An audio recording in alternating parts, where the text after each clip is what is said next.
अस्सलाम वालेकुम। आज मैंने किसी से ये सवाल पूछा कि जो नकूल तक़सीम होती हैं, क्या वो पार्ट ऑफ ट्रायल होता है? तो मोस्टली लोगों ने कहा कि जी होता है। लेकिन जवाब जो है असल वो ऐसा नहीं है। क्यों नहीं है? क्योंकि ट्रायल जो होता है, वो कमेंसमेंट ऑफ ट्रायल जो होता है वो चार्ज फ्रेम के बाद होता है। अब चार्ज फ्रेम कब होता है?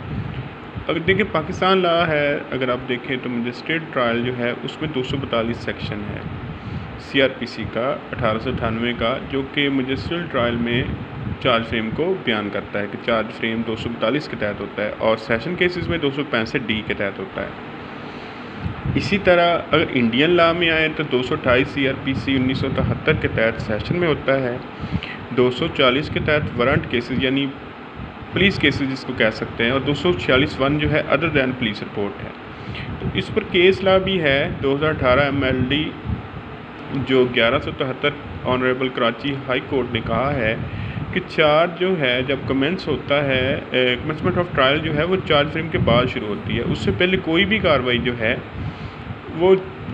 वो ट्रायल का हिस्सा नहीं होगी, बल्कि जो भी होगा वो उसकी जो है वो कमेंसमेंट ऑफ ट्रायल के बाद जो है जो भी प्रोसीजर होगा वो ट्रायल का हिस्सा होगा।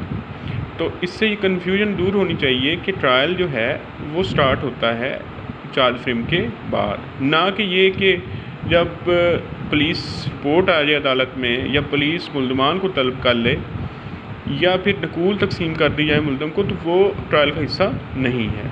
Thank you very much for hearing my and seeing my videos आइडियोज़।